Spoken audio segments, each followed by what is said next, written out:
Cyberpunk 2077 is a good game. Cyberpunk 2077.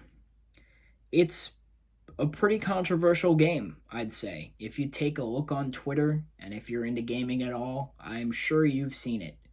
CD Projekt Red has gotten a lot of flack for all the glitches, all the crashing, all the not being able to run the game, all that stuff. And I'm sure it's been hard for them.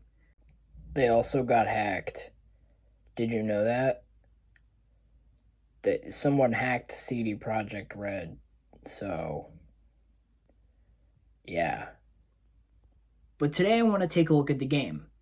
On this channel, I've played through some of the game, and on my own, I have played through the entirety of the game exactly once.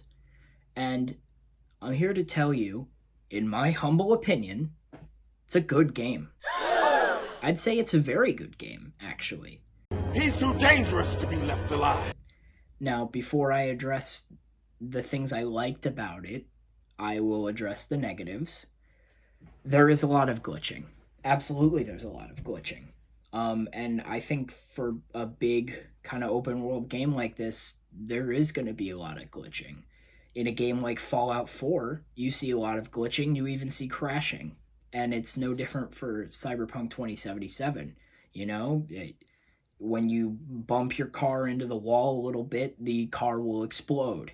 And you know, a text bubble will follow you around for 10 minutes from a dialogue that you overheard 10 minutes ago. It's kind of wacky, but it's still fun. You know, the game is able to maintain its fun factor despite the glitching. And I did have crashes about twice. My game crashed. And I play on an Xbox One, so I'd actually say that's pretty impressive.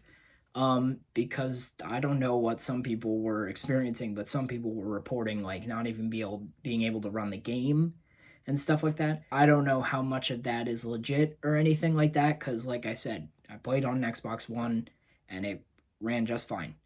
Crashed all of twice. So yeah, those are some negatives. Another thing is Cyberpunk 2077, it has a terminal ending. And what I mean by that is when you reach the end of the game, you're done. And it's like game over. And if you want to play any of the side missions or anything that you might have missed before reaching the point of no return, you have to load a previous save. That I really don't like. When I'm comparing it to a game like Fallout 4, a game where if you reach the ending, you can still play side quests and all that stuff. It really seems like Fallout 4 has the superior mechanic in that area. I don't want to have to reload the save. I feel like there's a lot of missed potential there when you make the ending so terminal.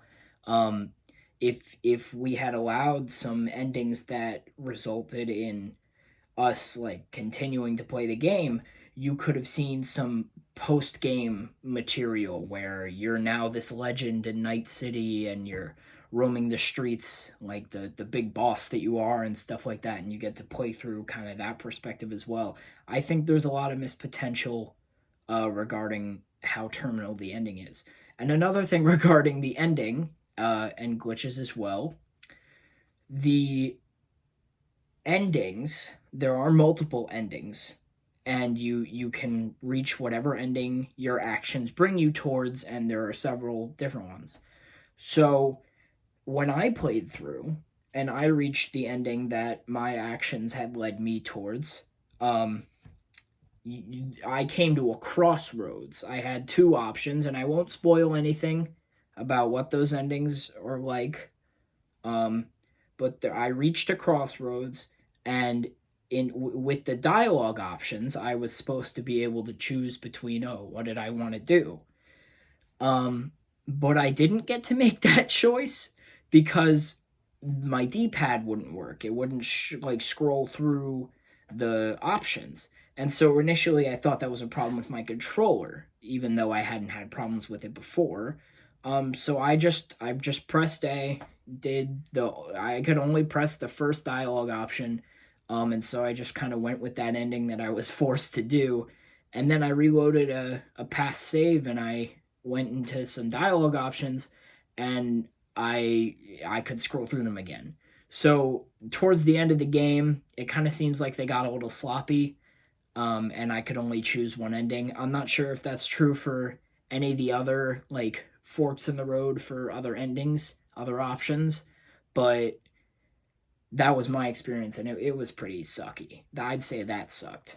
Um, Other than that, though, I know there was a lot of negatives, but other than that, it's a good game. Few games that I've played have offered such opportunity for customization. You know, you got your clothing, you got your overall appearance, you got whether or not you've got nipples, whether or not you've got a penis, um, your car, your vehicle, whatever. That's a lot of customization, and all that with uh, different dialogues and stuff like that, different endings to side quests. It feels very open, despite the fact that you're just in a city, and that doesn't feel very open world. The game does feel more open because you have so much you can do, so much you have control over, and that feels really good. And other than that, it's just a fun shooter. It's a really fun shooter. I love the hacking mechanic. That's not something I've seen in a lot of other games, and I really enjoyed the action. There were stealth parts which I loved. It has like little containers where you hide bodies and stuff like that, like it's Hitman. Like I loved that. I was such a huge fan of that. And so the action is just it's pretty cool. The glitches actually contribute to some of the fun because it just makes some funny moments. It's it's a fun game, and I don't think that it should be as controversial as a lot of people have made it. Um, Unless I'm just experiencing like the best RNG when it comes to whether or not my Xbox chooses to run the game, but I just don't understand necessarily what the huge deal is. I would not call this the game from God, the game that CD Projekt Red released and said, "Let all barriers on the potential of video games be broken." I don't think it could ever have lived up to that, and it does not. It definitely doesn't. But is it a good game? Was it a worthwhile experience? Did I get my $60 worth? Yes, I would say so. So overall, I would say Cyberpunk 2077 is a good game. It's not the best game, but it is a good game. And if you're thinking about getting it, I would suggest getting it. If you've got $60 laying around and you're like, oh, what am I going to do with that? Go to GameStop. They're doing pretty well right now. Um, and get yourself some Cyberpunk 2077, you know, and enter a world where you get to decide whether or not your penis comes off. But now I want to hear from you. In the comments below, tell me, do you have any opinions on the game? Is there anything you think I missed? Do you agree? Do you disagree? Do you plan on getting the game? Do you want to get the game? Do you want to wait until the next patch? All that good stuff. Let me know down in the comments below, and I'll see you in the next one. Bye-bye.